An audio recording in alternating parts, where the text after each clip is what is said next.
이번 시간에는 업무 무관 지급이자 조정명세서와 가지급금 인정이자 조정명세서에 대해서 설명을 드리겠습니다. 자, 지급이자 송금불손익 관련되는 내용부터 먼저 한번 정리를 해보겠습니다. 자, 차입금에 대한 이자는 원칙적으로 법인의 순자산을 감소시키기 때문에 송금에 해당이 됩니다. 그렇지만 이제 차입금에 대한 이자는 송금으로 인정을 해주는데 차입금은 타인 자본입니다. 근데 타인 자본에 대비해서 법인의 자기 자본에 대한 비용인 배당은 송금으로 인정이 안 되고 있습니다. 지금 현재. 그러다 보니까 이 부분에 대한 차별이 발생을 하고요. 또 기업의 입장에서는 자기 자본보다는 타인 자본에 의한 자본 조달을 선호하는 경향이 좀 있습니다. 이런 이유 때문에 기업의 재무 구조가 악화되는 우려가 발생하게 됩니다. 그래서 세법에서는 그 차입금에 대해서 어쩔 수 없이 발생되는 부분은 송금으로 당연히 이자 부분은 송금으로 인정을 해야 되겠지만 그렇지 않는 부분에 대해서는 송금 인정하지 않겠다라는 겁니다. 대표적인 부분이 이제 채권자 불분명 사채 이자라든가 비실명 채권 증권 이자, 건설 자금 이자, 업무 무관 자산에 대한 지급 이자 뭐 이런 부분들은 비용으로 인정을 받을 수가 없습니다.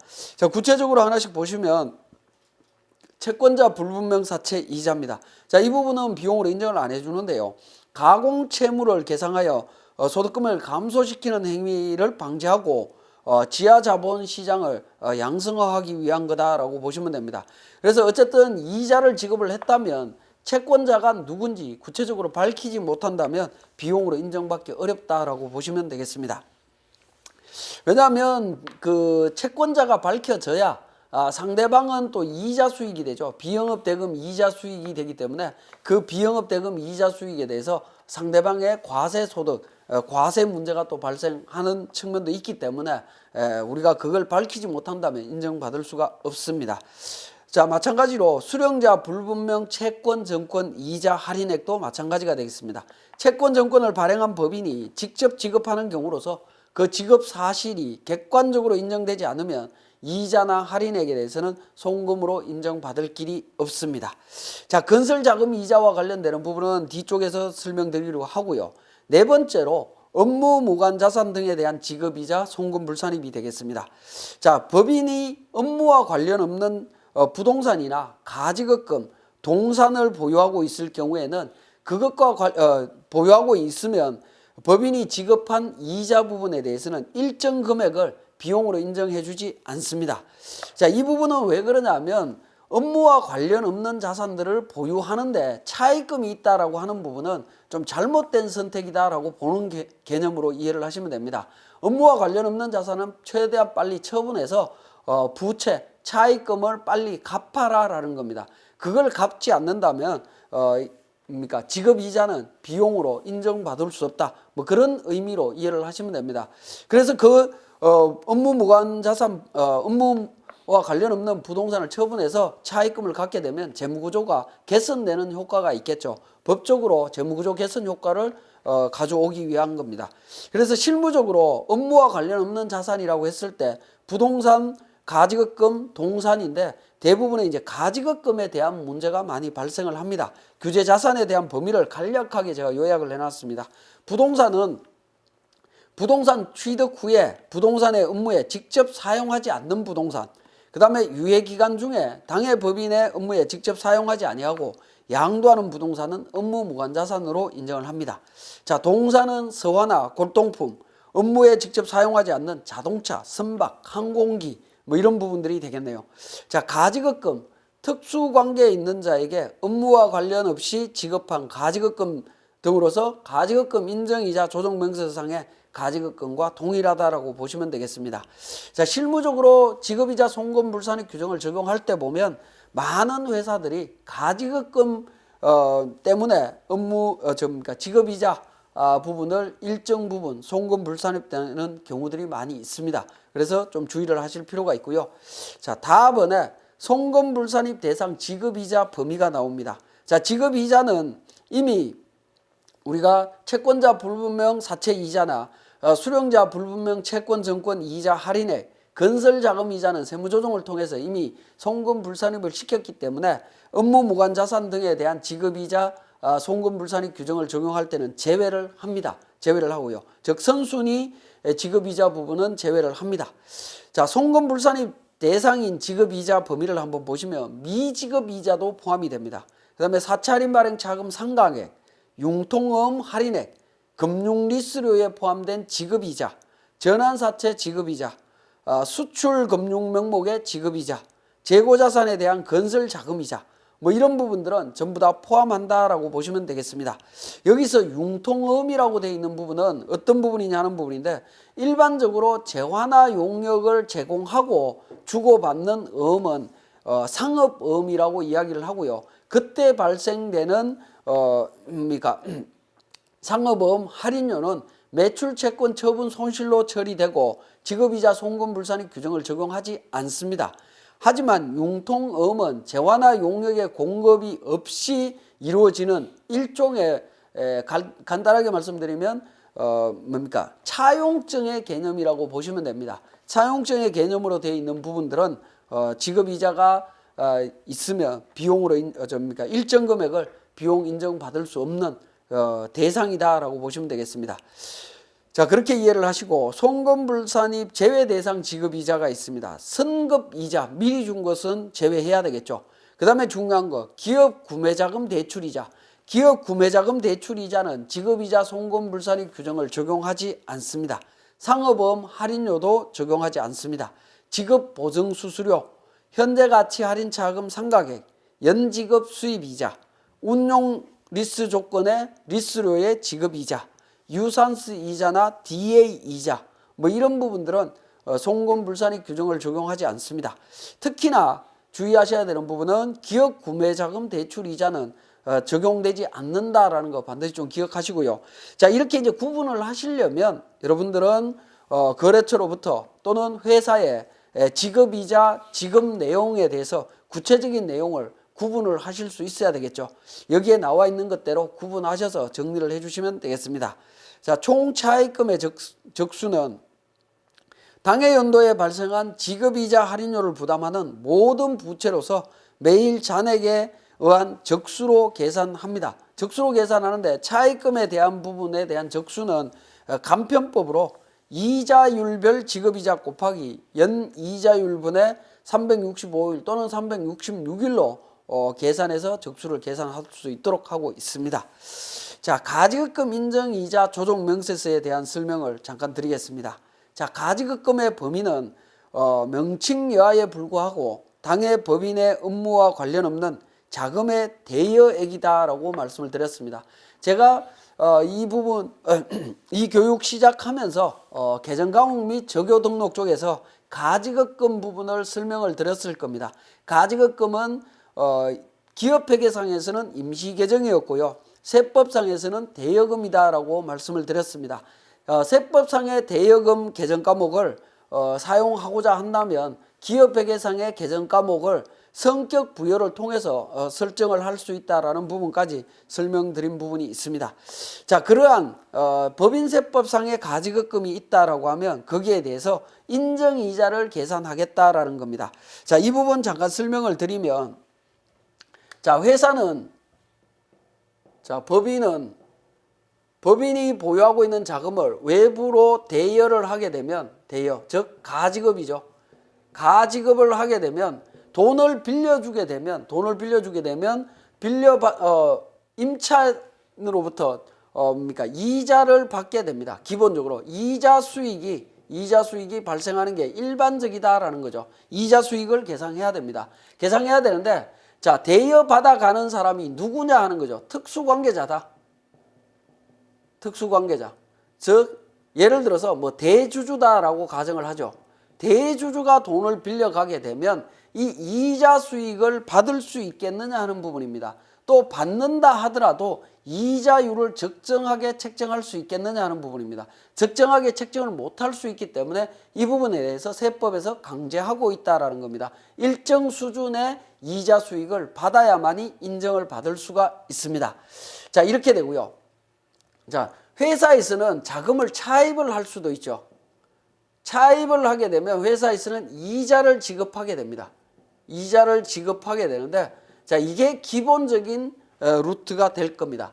자, 이렇게 이자를 지급하는데 이렇게 가지급금이라고 하는 그러니까 업무 무관 자산이 있다라고 하면 관련되는 이자 부분에 대해서도 일정 부분을 송금 불산입하게 된다라는 거죠. 일정 부분을 송금 불산입하게 됩니다. 이 부분은 앞에서 설명을 드렸고요. 자, 가지급금과 관련해서는 특수관계자와 관련되어 있을 때는 이자 수익을 계산하는 인정이자를 계산해야 된다라는 부분이고요. 이때 전제 조건은 자, 차입금과 관련해서 지급이자 송금 불산입을 했느냐 안 했느냐 이거하고는 상관이 없습니다. 무조건 가지급금이 발생하게 되면 특수관계자한테 가지급금이 발생하게 되면 인정이자를 계산한다라는 겁니다.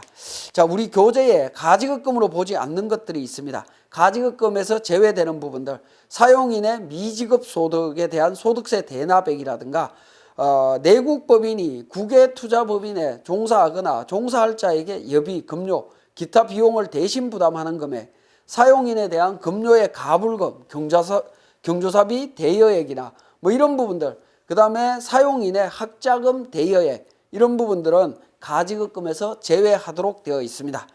자, 여기에서 아까 제가 가지급금이 특수관계자에게 이렇게 지급이 되게 되면 이자를 계산해야 된다라고 이자 수익을 받아야 된다라고 했는데 이 이자 수익의 적정성을 어떻게 판단할 거냐 하는 부분인데요. 자, 이자 수익은 회사에서는 자, 대여를 하게 되면 이자가 발생이 될 거고 차입을 하게 되면 이자를 지급하게 됩니다.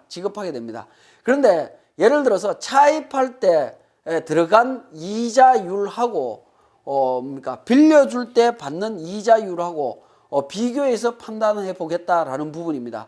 자, 차입할 때 예를 들어서 10%로 차입을 했다면 외부에 빌려줄 때도 최소한 10%는 받아야 되는 거 아니냐 하는 부분입니다. 이런 개념이 시가 개념하고 연결이 된다라는 겁니다. 회사에서 빌려올 때 10%로 빌려왔다면 외부에 빌려줄 때도 최소한 10%는 받아야 된다. 이 개념이 가중평균 차입 이자율입니다. 가중평균 차입 이자율로 적용하겠다. 가중평균 차입 이자율입니다. 이자율을 적용해서 하겠다라는 겁니다. 이 이자율을 이자 수익의 적정성을 가중평균 차입 이자율로 계산을 합니다. 근데 차입한 이자율이 한 번만 발생했다라고 하면 가중평균 계산하는 부분이 굉장히 쉽습니다. 근데 이 부분이 차입이 시시때때로 발생이 되고요. 또 가지급금도 시시때때로 발생이 된다라고 하면 이 가중평균 차입 이자율은 어떻게 계산하느냐 하면 발생되는 시점마다 계산하도록 되어 있습니다. 우리 교재에 보시면 가중평균 차입 이자율에 대한 내용이 나옵니다. 금전의 대여 또는 차용의 경우에 가중평균 차입 이자율을 시가로 하고 계산하는데 자금 대여 시점에 차입금 잔액의 총액분에 자금 대여 시점에 각각의 차입금 잔액 곱하기 차입 당시에 각각의 이자율의 합계액으로 계산하도록 되어 있습니다. 그래서 산식만 보더라도 굉장히 복잡합니다. 그래서 가중평균 차입 이자율을 계산하는 게 쉽지는 않습니다. 근데 또 우리가 외부에서 돈을 빌려올 때 고정금리로 빌려오면 그나마 가중평균 차입 이자율은 계산하기가 쉽습니다. 근데 대부분은 변동금리로 구성이 되어 있는 게 현실입니다. 자, 변동금리로 되어 있을 때 어떻게 되느냐? 변동금리로 차입한 경우에는 차입 당시의 이자율로 차입금을 이자율이 변동되는 시점에 상환한 걸로 보고 다시 차입한 걸로 봅니다. 변동 이자율로 다시 차입한 걸로 본다라는 겁니다. 그렇게 계산해서 적용하겠다라는 부분입니다. 근데 이자율을 가중평균 차입 이자율을 계산해서 인정이자 수익과 비교하겠다라는 부분인데 가중평균 이자율을 우리는 적용하기가 싫다라고 했을 때는 당좌대출 이자율을 적용할 수도 있습니다. 당좌대출 이자율을 적용할 수도 있는데 요거는 법에서 정해놨습니다. 이자율을 연간 6.9%로 우리는 가중평균 차입 이자율 이런 건 너무 복잡하고 또 이걸 계산해 보니까 너무 높게 나온다. 또는 외부에서 차입한 차입금이 없더라 라고 했을 때는 당좌대출 이자율로 인정이자를 계산할 수 있도록 간편화시켜 놓고 있습니다. 그래서 가중평균 차입이자율을 적용할 수 없는 경우에는 당좌대출 이자율을 적용하도록 하고 있고요. 동그라미 2번에 대여한 날로부터 해당 사업연도 종료일까지의 기간이 5년을 초과하는 대여금이 있는 경우에는 이 경우에는 해당 차입금에 대해서는 가중평균 차입 이자율을 적용하지 않습니다. 그리고 해당 법인이 법인세 과세 표준 신고와 함께 당좌대출 이자율을 시가로 선택하는 경우에는 당좌대출 이자율을 시가로 해서 선택한 사업연도하고 그 이후 2개 사업연도는 당좌대출 이자율을 시가로 하도록 되어 있습니다. 그러니까 한번 당좌대출 이자율로 간다라고 하면 최소한 3년은 당좌대출 이자율로 적용을 해야 된다라고 보시면 되겠습니다. 적수에 대한 부분이 되겠습니다. 적수는 가지급금은 잔액으로 남아있는 매일매일 잔액의 금액의 누적액을 적수로 해서 계산하고 있고요. 이때 가지급금 발생한 발생한 일은 산입하고요. 날짜를 계산할 때 산입하고 회수한 날은 제외하도록 되어 있습니다. 그 다음에 동그라미 2번에 동일인에 대하여 가지급금과 가수금이 함께 있을 때는 상계 후 잔액에 대해서 인정이자를 계산을 합니다. 자, 세무조정과 관련해서 가지급금 인정이자는 세무조정하시게 되는데 차액이 3억 원 이상이거나 시가와의 차액이 5% 이상인 경우에는 세무조정을 하도록 되어 있습니다. 그 차액에 대해서 입금 산입하면서 귀속자에 대해서 배당이나 상여 소득 처분하도록 되어 있습니다. 그리고 또 가지급금 및 관련 이자를 해당하는 기간까지 회수하지 않았을 때에도 입금 산입하도록 되어 있는데요. 특수관계가 소멸되는 날까지 회수하지 아니한 가지급금이 있다라고 하면 이 가지급금 전액을 입금 산입하도록 되어 있습니다.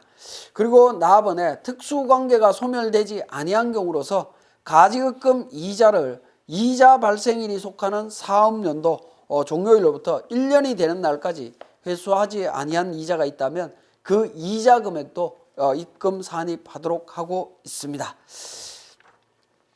자, 그 다음으로 건설자금 이자 조정 명세서가 되겠습니다. 자, 건설자금 이자라고 하는 부분은 명목에 의하에 불구하고 사업용 고정자산의 매입, 제작, 건설에 소요되는 차입금 이자 부분은 자본적 지출로 봐서 건설 원가에 포함시켜야 된다라는 개념이라고 보시면 되겠습니다. 자, 건설자금 이자 계산의 대상 부분을 보시면 사업용 고정자산만 해당이 됩니다. 그러니까 유형자산과 무형자산을 의미합니다.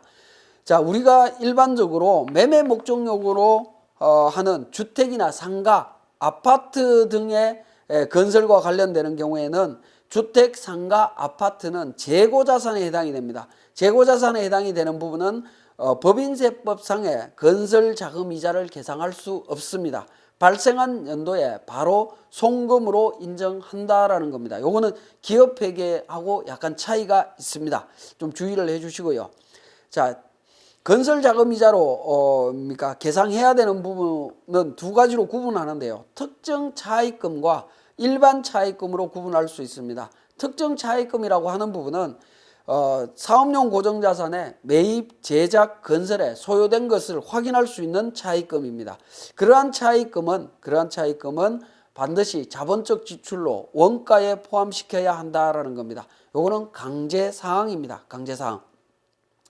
특정 차입금에 대한 이자 계산과 관련되는 사항, 일반적인 것 몇 가지 살펴보면 동그라미 1번에 특정 차입금에 대한 이자 등은 건설 등의 준공이 되는 날까지 원본에 가산하도록 되어 있습니다.